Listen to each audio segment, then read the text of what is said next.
Erik, take it away. Thank you. So for that introduction, it really just told me that I'm old. And I have made all the mistakes in this presentation at least twice. But I have built a lot of systems that move a lot of data and a lot of money. And most of the time they stayed up. But I learned the most the times they didn't stay up. At Klarna, we moved very fast and sometimes a lot faster than the beam had ever been pushed before. We had, for example, the first one to have a 1 gigabyte process memory in one process. Didn't work that well. We had 2 terabytes of RAM, and we once hit the limit of 4,096 catch frames in a node.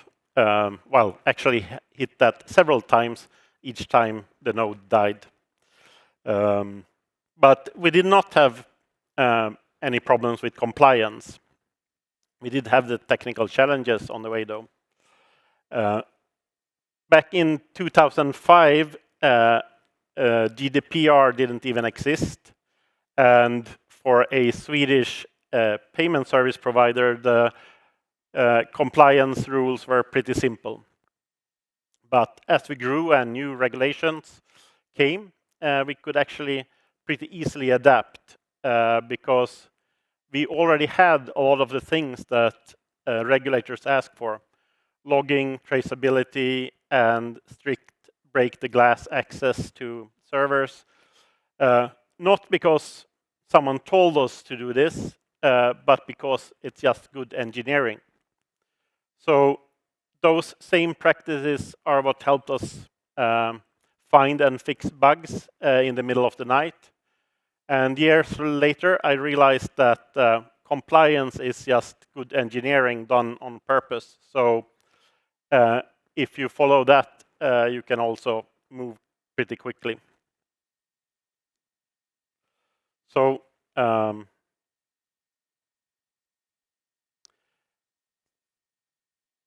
many people hear compliance and imagine meetings, forms, and slow releases. But as I said, most of what auditors really want is exactly what good engineers build anyway, like logging, isolations, and predictable and documented changes. So once you see that, then compliance stops being a burden and becomes just a design principle. So let's turn these ideas into architecture. And I'll show you 2 simple patterns that make compliance automatic. The first one is isolation boundaries, and the second one is idempotent change. And both are easier on the beam than on most runtimes because they're sort of built into how processes and supervision and immutability works.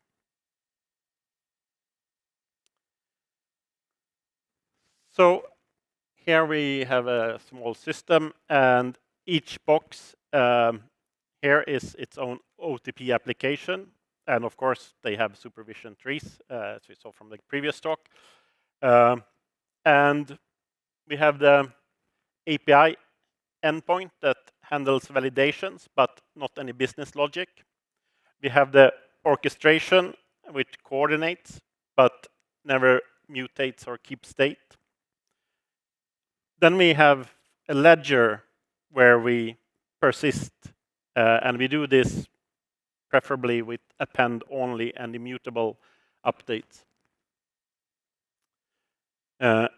The PSP adapter isolates us from external chaos. So if a PSP misbehaves, then it's only at most one process that crashes, and hopefully with a circuit breaker in between, we don't even really notice this. Most other companies solve this with microservices, dozens of little boxes on slides, and on the Beam instead, we can do the same thing with one runtime. Each OTP app, its own fault domain with the supervision boundaries. So instead of Kubernetes clusters, we have the same isolation but fewer meetings. Microservices are only popular because people don't know about the Beam. And you only really need them for organizational purposes when your company grows. To help you think a little bit about process-oriented programming, I'll introduce 3 ideas here that I'm going to go deeper into in these, looking through this example that we just saw. So we can look at our system with domains, and that's the code and data boundaries. We can also look at the processes and the process archetypes that we're using. So the process archetypes are common patterns that we see over and over again. And I will go show some of them. And then we have the flows, and that's how data and messages move across the system. So if we go back to this diagram, but now look at it as domains, then we can see here that each box is or belongs to a domain. And there's a clear ownership boundary around the code and data of that domain. And in code, this goes into an application or into a module for a smaller domain. So for example, the API domain owns the validation and schemas for the API. The orchestration owns coordination logic, but not state. The ledger domain owns the truth. And the PSP domain talks to the outside world. Then we have the infrastructure domain, which contain things like circuit breakers and monitors, which keeps risk contained. And within one domain, you also have your types and your data structure. And it's when you cross between domains that you have to worry about validating things, log and trace it. Within the domain, things should have the types that you have defined, and you can those things you usually program with function calls, but when you cross the domains, you might want to do it with messages and log things. So with this, we get compliance tracking when data passes these domain boundaries. I should probably had slightly different boxes for processes, but my ASCII art skill stopped somewhere here. So it's not the same boxes. Imagine that. Now we're looking at processes. So here we have some of the process archetypes. The API has a process type called resource owner, and that's the one that listens to the socket. It owns the socket and controls it. And then there's a second process, which is a router that takes these incoming calls and validates and forwards them. We have another router, the orchestration, which actually then sends things in 2 directions. The ledger is another resource owner, but in this case, it owns the ledger. And the PSP adapter is a worker or possibly a pool of workers that can do the connections to external PSPs. And the circuit breaker is a gatekeeper, and the gatekeeper is sort of an archetype, and circuit breaker is a special type of gatekeeper process. So by keeping these process roles pure, it makes debugging much easier and understanding the code much easier. And if you start mixing roles, having routers that also own state, then you quickly complicate things and get into trouble. So keep each type of process small, just doing one thing, the sort of old bash type of things, and then just pipe messages through them.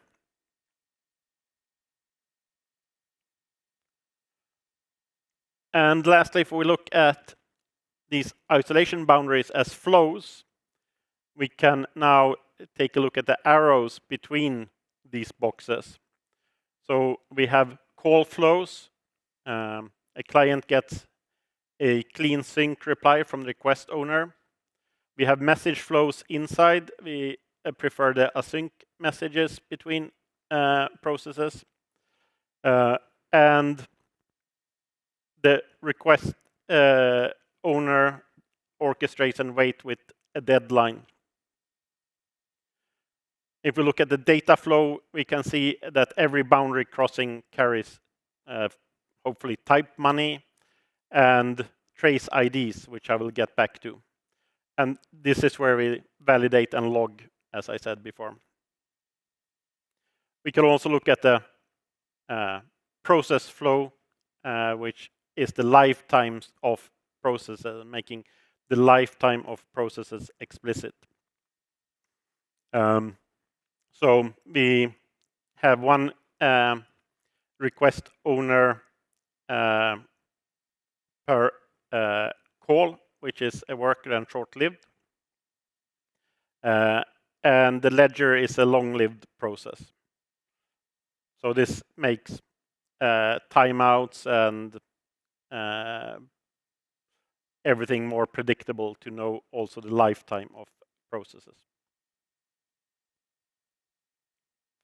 So these boundaries are what define what belongs together, but the systems don't live in isolation. There is flow and change.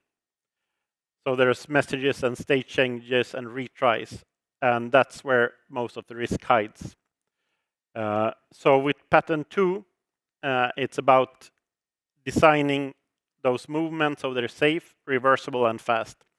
And that's where the idempotent change flow comes in. So looking again at the same pictures here, but now with some idempotency contact points. So when we get a call, we immediately start at trace ID, and then we keep this throughout the whole call. And this request owner is a process that lives as long as that trace ID lives, and all the way till it completes its task and get the response back. And the ledger will not apply the same trace ID twice, so there will be no duplicates. And the PSP adapter also use idempotencies when it speaks to the PSP. So this way you can make replay safe. So you have a trace ID that you're bringing along with you all the time. And the actor here is a user, but we don't have any user IDs or anything that it can identify the user. We don't keep any information that we don't need in these messages. Instead, we use a UUID. And we'll talk a little bit more about that in a little while. And you can usually reuse this trace ID as your idempotency key. And most payment service providers, they will also handle and expect idempotency keys to make sure that we only do things once.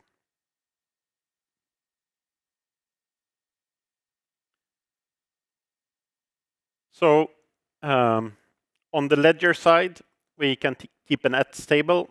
We need to do some extra things to have this persistent, but if we happen to have a restart, we can read the ledger, which is the real truth.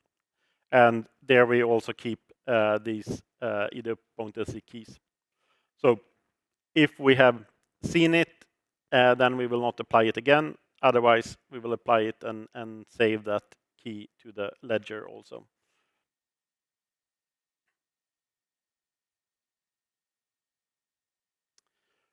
On the PSP side, we can include this key. And in most PSPs will not charge you for retries, even if they charge on number of API calls usually. So that's a good thing. If the PSP send webhooks multiple times, they will also send some PSP event IDs that we can keep track of. So that's how we architect our systems to make it easily complying. But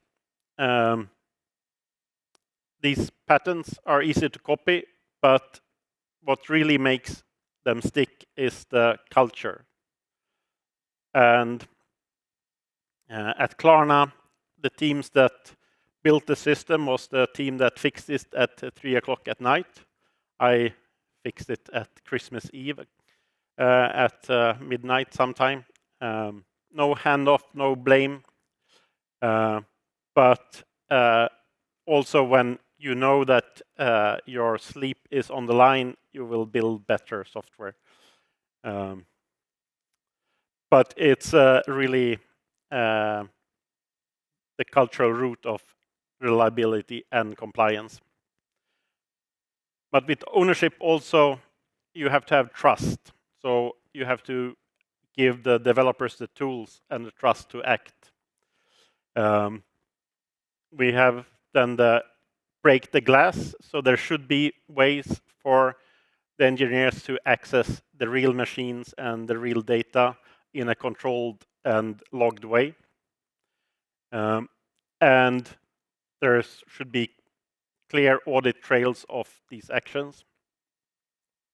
And even more important, fair compensation and proper on-call terms. So no one should work too much and too long. That will just make things worse. But those engineers where their life situation works for being able to get up at night sometimes, it's much better if they can be there and fix it, because they are the only one that really knows what's happening. And after a while, you will not have to get up at night anymore because you have fixed everything. And this is my favorite compliance rule, that every change to the code and to configurations must be traceable. And the way to trace that is by having a good ticketing system. And if you are a bit think a bit when you create your branches, you can name your branches with a ticket number, and then it will be very automatic to follow why a change was made. So you have the ticket that says why, and the commit message explain what you did. And then for all the other developers, the ticket becomes documentation. And with a good system, you will be able to directly from your editor see the commit and the ticket and the reason for why the change was made. So this is something that auditors love, but it also helps new hires. It helps yourself 6 months later when you come back to the code and wonder why did we do it like this.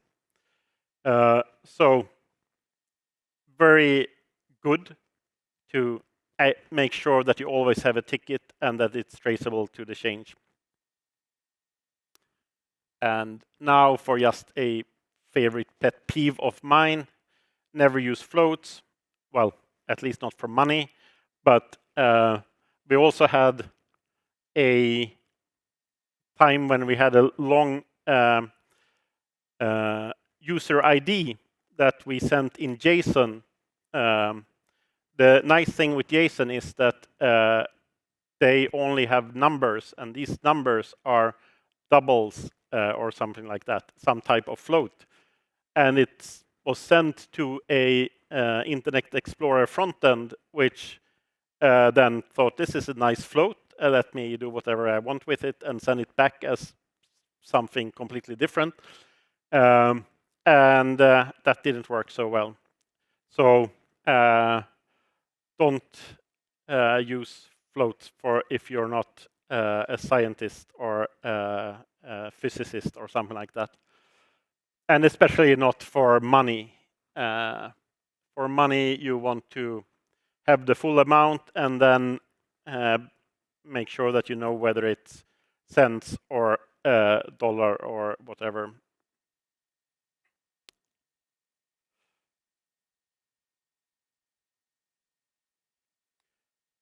So if you start reading the regulations carefully, you will also find out that it's just really good engineering. So if you want to learn how to engineer software, read some of these regulations. PSD2, containment of failure, and GDPR asks for the right to be forgotten. This you can solve by not keeping identifiable IDs of people in your code. Instead, you use a UUID, and you have one mapping table between the UUID and some real identity. And just by deleting one row in that database, everything is forgotten about a person as far as compliance is concerned. GDPR and AML, they want traceability, and SOC 2 controlled change. This they also want, so nice. So you're probably already building all this. It's just that you name it and are able to show it if an auditor comes and looks for it.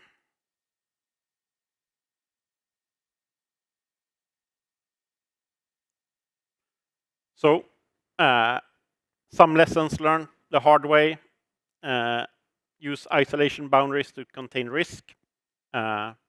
Use idempotent change to safely move data around your system. Have the you build it, you own it, you run it culture. And then give the team ownership, and the behaviors will stick.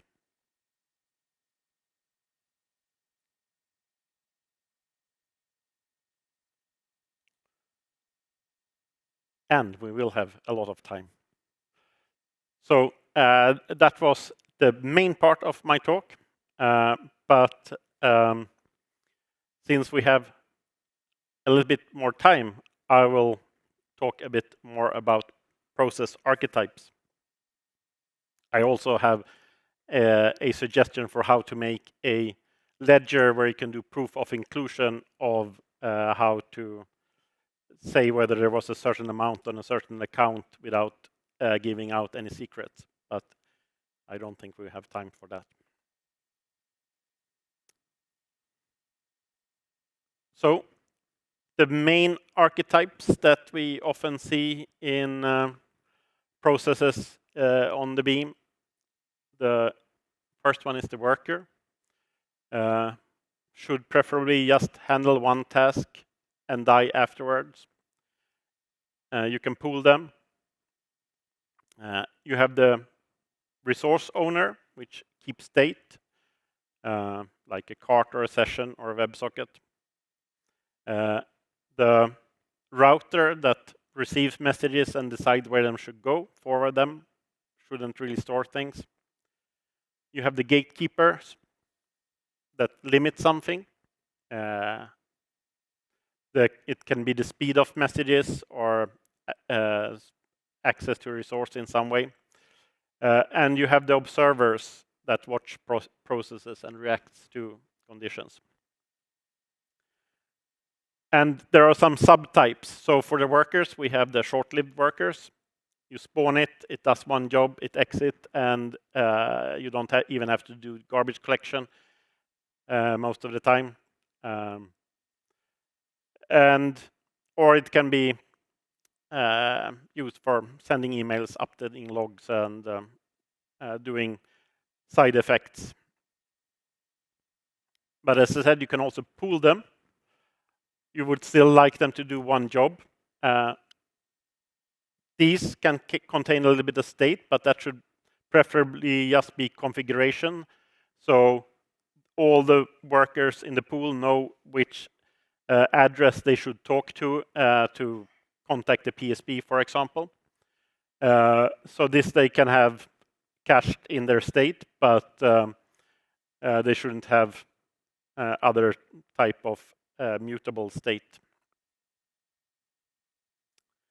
For routers, we have the broadcaster, which fans out messages, or the director, which receives messages and decides where to send it.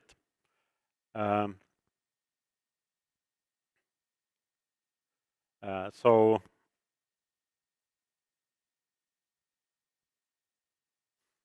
if we want to control the flow, and we have gatekeepers that are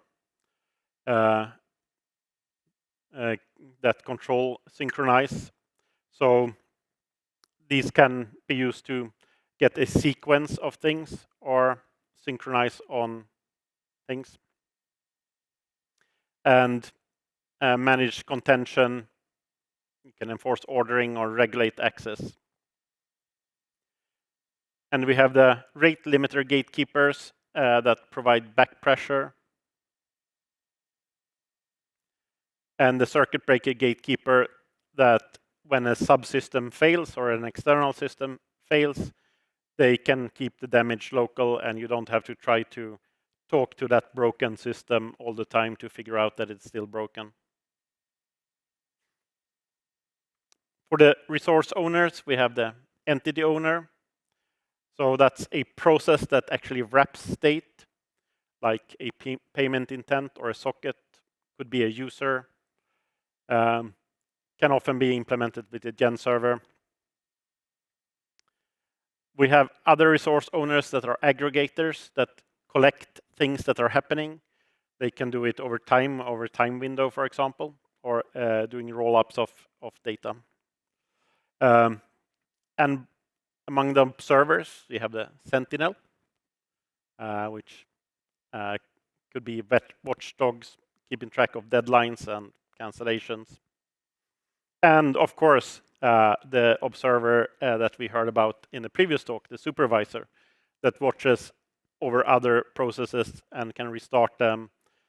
Should never do any real work, never have any strange code in it. They should never crash by a bug. And they should know when and who to restart and when to just walk away.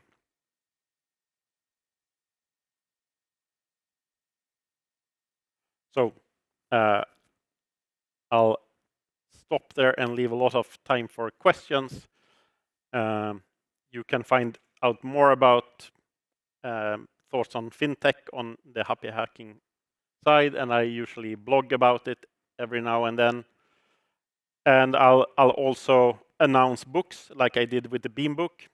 So I think I announced the Beam book in 2012, and it was done this year. So just because I announced 2 new books now, one book on fintech system and one on Erlang by doing, don't expect them the next week.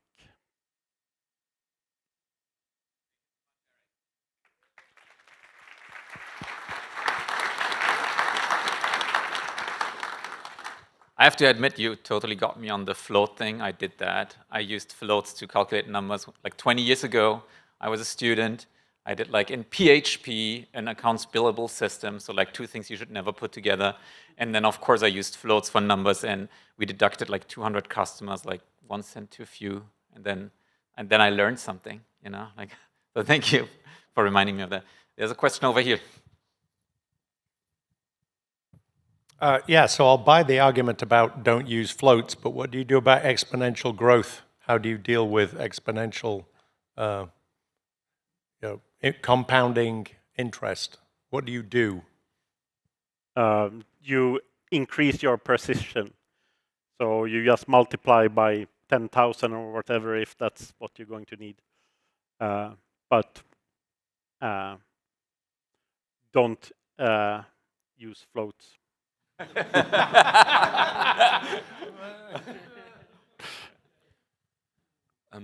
Hi, so I'm over here, sorry. I'm curious to know, does this solve the two-phase commit problem? Because I see that you're sending these messages, you're calling idempotent to the ledger and to the PSP, and each says, basically it has at least one semantics. So I'm wondering if one of those fails, how do you make sure to roll back the other? Yeah, there's some extra magic needed.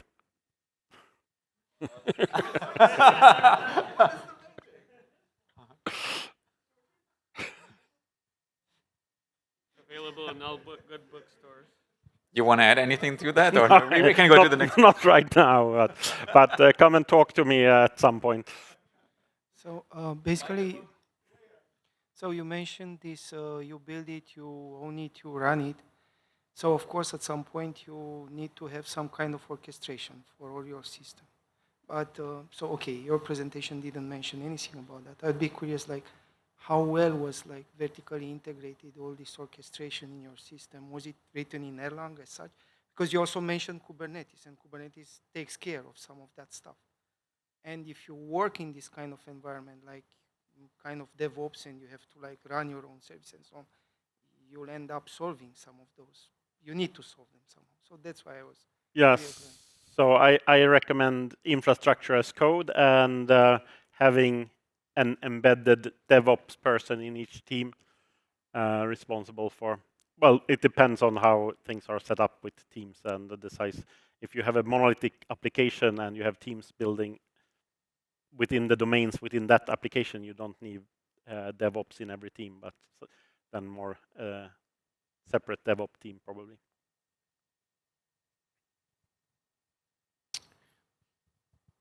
Any more questions here?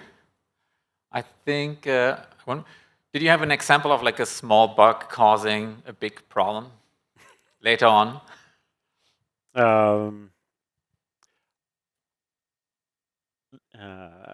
There have been small bugs that take down the system, but not small bugs that create big problems later on that I can think of now. Okay, sounds good. Erik is also, you're also signing the book, I think? Yes, in the next break I'll be out there. Unfortunately, all my books are almost sold. I think I have 4 left. So be quick. Thank you so much, Erik.